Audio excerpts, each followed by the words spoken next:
Hi, this is Greg at Track 25. Welcome to our series on pushing the limits of Pro Tools Intro and Live Lite, and particularly showing you how to get 1,000 plus channels from each of these apps. In Part 1, we laid out the goals of the series, particularly the pursuit of 1,000 channels instead of 8. We had a demo running Pro Tools and Live in tandem on the same Mac for added channel count and creative flexibility. We also had a demo using a second Mac running MainStage to help get 16 inputs for recording instead of the manufacturer's limit of 4. In Parts 2 and 3, we expanded the capability of both apps using only the built-in features to get beyond the restrictions. In Parts 4 and 5, we will reach more than 1,000 channels on both apps. Today, in Part 4, we focus specifically on Pro Tools Intro. First, we need to revisit multi-mono channel strips. At the end of Part 2, we walked through various techniques of handling stereo files with unrelated left and right channels. We successfully pulled this off using only built-in Pro Tools features, but it was not very elegant. Let's look at two other methods using Blue Cat Patchwork. The first method retains the concept of using the Pro Tools panners. We'll make two aux tracks with mono buses so we can see the mono signals staying separate.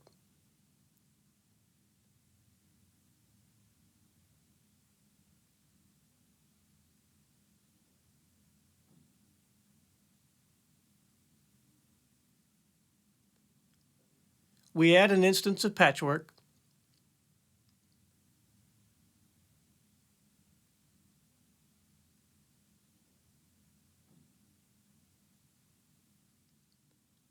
We need to access the audio routing, but need a plugin present, so we add a basic gain plugin to our left and right chains.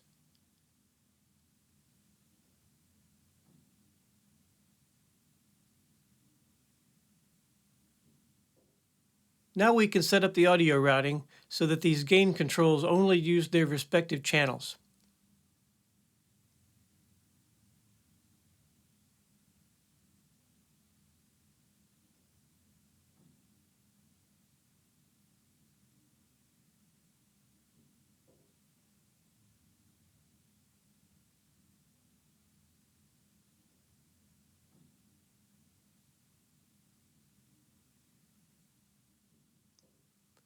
We can add some processes to left and right individually.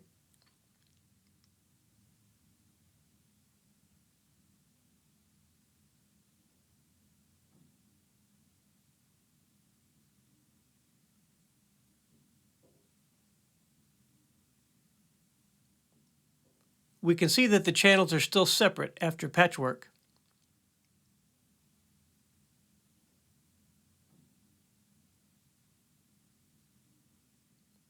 We also have space remaining in patchwork for more processes.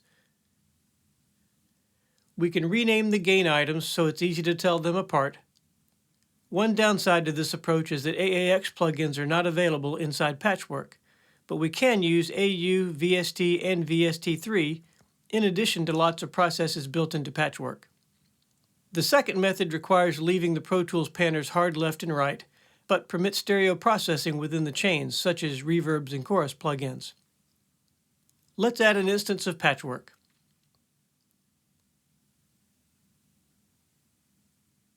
Now, we'll introduce another helper plugin, BX Solo from Brainworks and Plugin Alliance. We place an instance of Solo on both our left and right chains.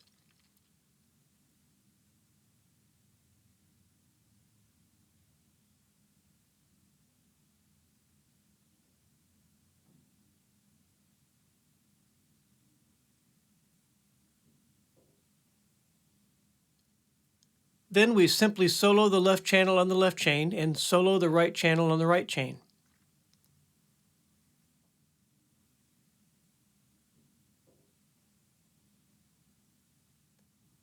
Let's add two instances of stereo strip onto the end of these chains so we can properly deal with panning and imaging.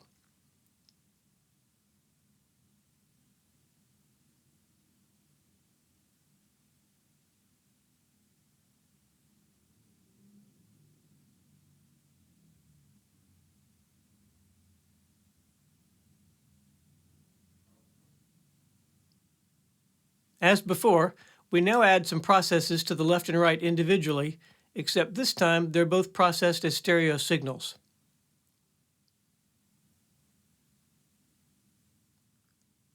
We can also add some processes that are inherently stereo. In Part 6, we will spend more time building some of these custom patchwork setups, as they can apply to both Pro Tools Intro and Live Lite. Now let's get back to our 1000 channels. Huge consoles and large channel counts always begin with project management, so let's start out by organizing some test files. These two drives each have 4 folders. Each of these 8 folders has 64 stereo audio files. So quick math, 1024 audio channels.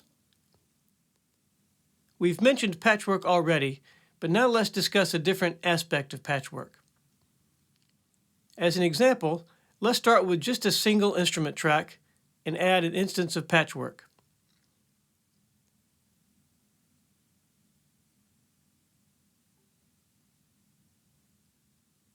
Then we'll add the audio player utility to a plugin slot.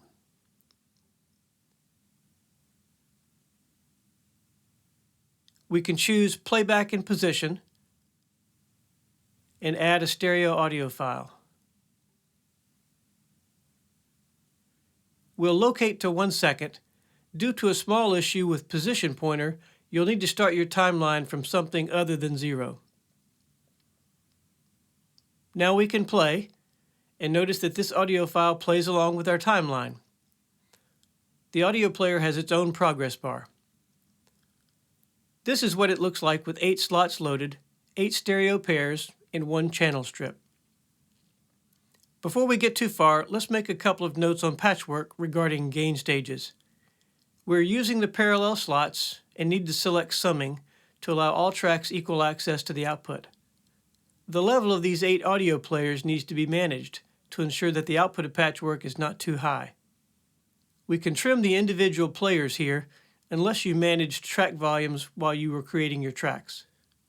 Let's start the demo again with just a single instrument track. Then we add an instance of patchwork. Instead of adding the audio player utility to a plugin slot, we'll choose a different utility. Yes, that's right. You can add instances of patchwork inside of patchwork. With some tedious file naming and boring patch building, we can have a single patchwork instance hosting 8 instances of patchwork, each hosting 8 audio players with stereo files. Note that we'll add a single audio player in the pre-section to receive the playback and position info for the embedded players. No need to load an audio file on this one. Let's start a demo with a single instrument track and add our newly created 64-channel bundle. More quick math, and we notice we have 128 channels of audio in this one instrument track. We can already see our system monitor beginning to grow. Again, let's note that the higher level patchwork instance sitting in our instrument track needs careful gain stage management. These same trims for each 16-channel patchwork instance can also be useful. Let's add 7 more instrument tracks and load up the patchwork bundles and the rest of our audio files.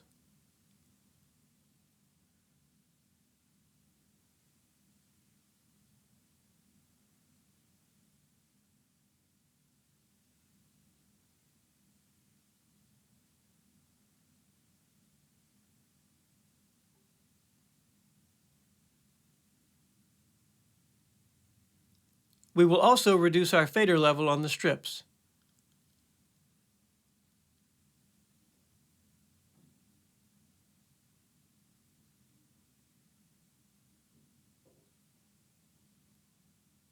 We will add these 128 channel blocks in groups, and you can see the CPU usage grow.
Pro Tools is using lots of CPU on this legacy iMac, but successfully playing 1024 channels. We've used 8 tracks to prove a point, but session organization can be improved by using all 20 Pro Tools strips. In Part 6, we will explore some user-friendly approaches to patchwork integration into these huge sessions. That brings us to the end of Part 4. Join us next time in Part 5, where we get Live Lite past the 1,000 channel mark. This is Greg from Track 25. See you next time.